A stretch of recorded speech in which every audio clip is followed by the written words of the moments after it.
Hello friends, मेरे YouTube channel botany girl में आपका स्वागत है। तो चलिए स्टार्ट करते हैं NCERT class 8 science chapter 15 some natural phenomenas exercise questions.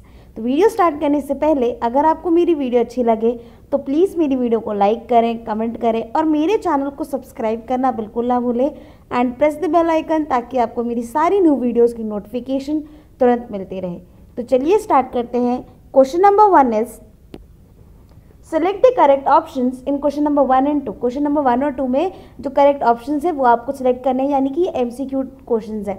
First is which of the following can not be charge easily by friction. देखिए, इनमें से कौन सी ऐसी चीज़ है जो चार्ज नहीं हो सकती इजीली फ्रिक्शन के थ्रू। फ्रिक्शन के थ्रू कौन सी ऐसी चीज़ है जो चार्ज नहीं हो सकती आसानी से। Option 1 plastic scale, option 2 copper rod, option C inflated balloon and option D woollen cloth. Answer is copper rod.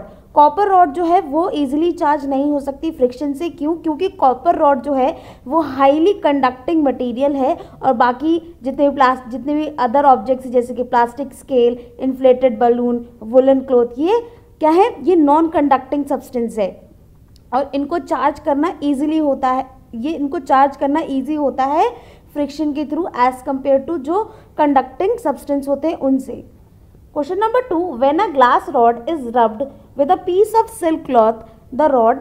देखिए, अगर एक ग्लास रॉड है वो रब की गई है with the piece of silk cloth, जो सिल्क क्लॉथ है उससे रब की गई है, तो रॉड के साथ क्या होगा कि rod and the cloth acquire positive charge. जो रॉड और क्लॉथ है दोनों पॉजिटिव चार्ज एक्वायर कर लेंगे। सेकेंड ऑप्शन क्या है? It become positively charge. जो रॉड है वो पॉजिटिवली चार्ज हो जाएगी वाइल जो क्लॉथ है वो नेगेटिवली चार्ज हो जाएगा। सी क्या है कि जो क्लॉथ और रॉड है दोनों एक्वायर करेंगे negative charge. And fourth option is कि जो रॉड है वो नेगेटिव चार्ज एक्वायर करेगी वेयर एज जो क्लॉथ है वो पॉजिटिव चार्ज एक्वायर करेगा। तो आंसर क्या है? ऑप्शन नंबर बी जो है वो करेक्ट आंसर है कि जो रॉड है वो पॉजिटिव चार्ज एक्वायर करेगी और क्लॉथ जो है वो नेगेटिव चार्ज एक्वायर करेगा। क्यों? क्योंकि अगर हम किसी भी चीज़ को रब करते हैं तो वो अपोजिट चार्ज एक्वायर करते हैं।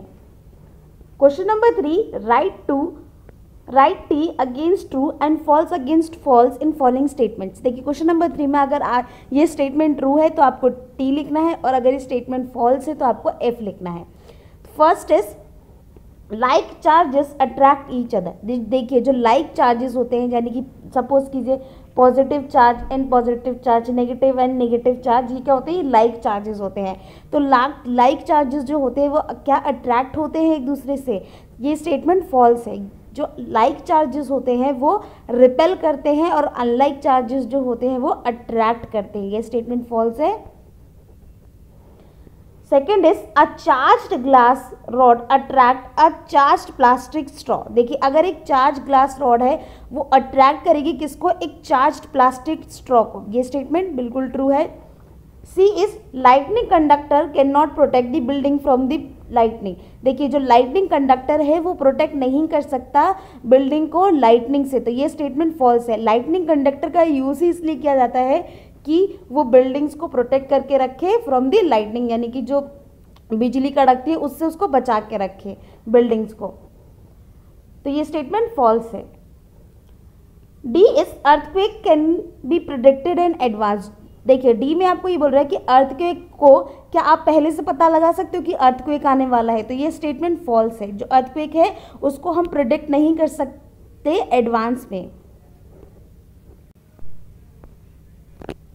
Question number 4, sometimes a crackling sound is heard while taking of a sweater during winters explain.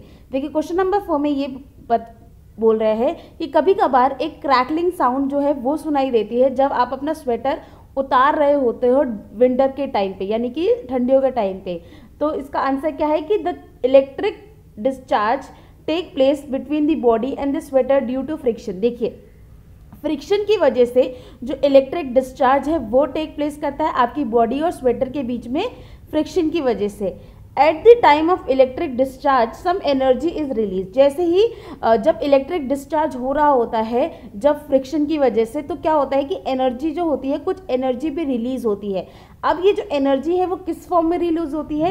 In this case energy is released in the form of crackling sound, कुछ चटर चटर की आवाज़ आती है, तो क्रैकलिंग साउंड में जो ये एनर्जी है ये रिलीज होती है।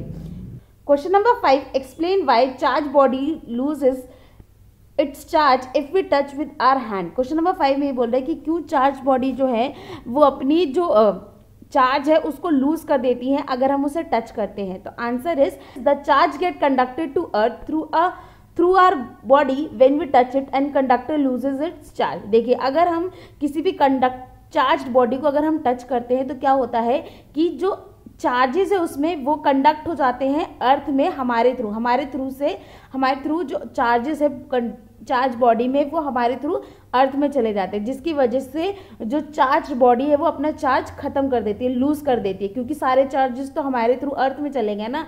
अब इस फिनोमिना को क्या बोलते हैं? Electric discharge. Question number 6, name the scale on which the destructive energy of earthquake is measured. Earthquake measure 3 on this scale, would it recorded in the seismograph, is it likely to cause much damage? देख, question number 6 में आपको ऐसा कोई scale बताना है जहां पर जो अर्थक्वेक है हम उसकी जो डिस्ट्रक्टिव है एनर्जी है हम उसको मेजर कर सके। अगर अर्थक्वेक जो है वो 3 मेजर हुआ है स्केल में, ठीक है, तो क्या ये रिकॉर्ड होगा सिस्मोग्राफ में? और क्या ये जो 3 स्केल का अर्थक्वेक आया है तो क्या ये बहुत ज़्यादा डैमेज कॉज करेगा? तो पहले हम फर्स्ट पार्ट की बात करते हैं। The destructive energy of earthquake is measured in the scale called Richter scale. जो अर्थक्वेक है हम उसको मेजर करते हैं किसमें? रिक्टर स्केल में। हम जो डिस्ट्रक्टिव एनर्जी है अर्थक्वेक की हम उसको मेजर करते हैं रिक्टर स्केल में। यस, जो 3 रिक्टर स्केल का अगर कोई अर्थक्वेक आया है तो हम इसे रिकॉर्ड कर सकते हैं किसमें? सिस्मोग्राफ में। ये जो है स्केल है ये हेल्प करता है हमें रीड करने में, कितने 1 से लेकर 10 तक की जो रिक्टर स्केल में जो रीडिंग आती है ये रिकॉर्ड कर सकता है। अब जो 3 रिक्टर स्केल का अगर अर्थक्वेक आया है तो क्या वो डैमेज कॉज करेगा ज़्यादा? No, it is not likely to cause much damage as earthquake of magnitude higher than 5 is considered destructive in nature. देखिए, नहीं, अगर कोई भी रिक्टर स्केल पर अगर 3 का अर्थक्वेक आया है तो वो हम उसे ज़्यादा डैमेज वाला नहीं कहेंगे, क्योंकि ज़्यादा डैमेज नहीं करेगा, क्योंकि अगर अर्थक्वेक जिसका मैग्नीट्यूड 5 से ज़्यादा आता है उसको हम कंसीडर करते हैं, उसको हम मानते हैं कि वो डिस्ट्रक्टिव है नेचर में। Question number 7, suggest 3 measures to protect yourself from lightning.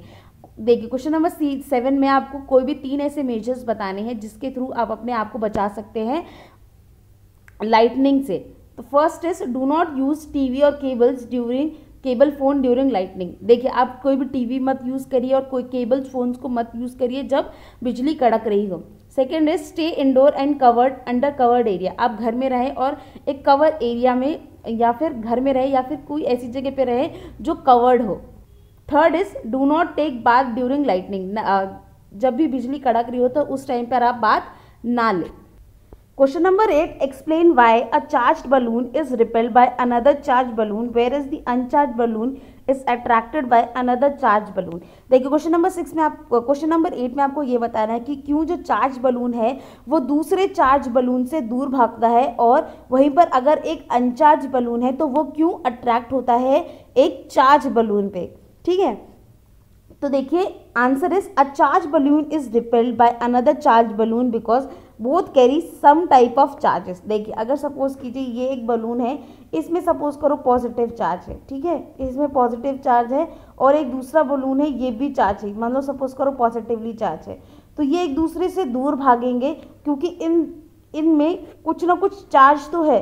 लेकिन अगर यहाँ पर हम बात कर रहे हैं एक अनचार्ज बलून की और उसके पास पड़ा हुआ है एक चार्ज्ड बलून, तो क्या होगा कि जो अनचार्ज बलून होगा वो क्या होगा, अट्रैक्ट, इसकी तरफ जाएगा, अट्रैक्ट होगा चार्ज बलून पे, क्योंकि they must have opposite charge, क्योंकि हो सकता है कि इनमें अपोजिट चार्ज हो।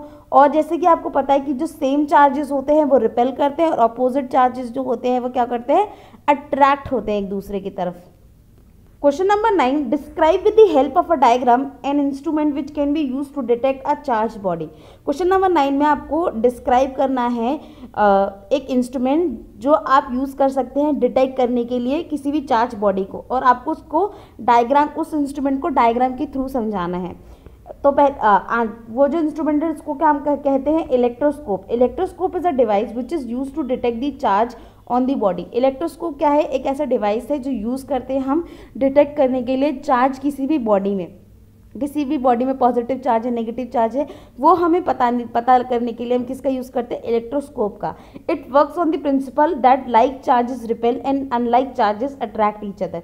जो इलेक्ट्रोस्कोप है वो किस प्रिंसिपल पे वर्क करता है कि जो लाइक चार्जेस होते हैं यानी कि सेम चार्जेस जो होते हैं वो एक दूसरे से दूर भागते, रिपेल होते हैं, वेयर एज जो अनलाइक चार्जेस होते हैं जैसे कि पॉजिटिव नेगेटिव जो है ये अनलाइक चार्जेस हैं, तो ये एक दूसरे को अट्रैक्ट करते हैं। It consists of metal rod with a thin metal strips or leaves attached to its bottom। देखिए इलेक्ट्रोस्कोप जो है वो क्या कंसिस्ट होता है, उसमें एक मेटल रॉड होती है, this is the metal rod, ये क्या है, ये एक मेटल रॉड है, this is the metal rod, और इसके जो बॉटम पे क्या होता है, इसके बॉटम पे कोई मेटल स्ट्रिप्स लगी अटैच होती है या फिर लीव्स अटैच्ड होती है उसके बॉटम पे, जैसे कि यहाँ पर एल्यूमिनियम फॉइल की लीव्स जो है वो अटैच्ड है, ठीक है। At the top the metal rod enter in a metallic disc और कप। देखिए ऊपर से जो मेटल रॉड है वो एंटर करती है किसी मेटालिक कप या डिस्क में। At the bottom of rod and the metal leave is enclosed by the box, glass box for the protection. देखिए जो बॉटम है लीव्स की यानी कि जो एल्यूमिनियम फॉइल है और जो मेटल रॉड है ये सब किससे प्रोटेक्टेड है, एक ग्लास बॉक्स से प्रोटेक्टेड है। अब जैसे ही when the disc of electroscope is touched with the charge immonite or glass rod, the metal leaves open out or diverge। देखिए जैसे ही जो डिस्क है इलेक्ट्रोस्कोप की अगर हमने उसे टच किया, देखिए यहाँ पर आप देख सकते हैं कि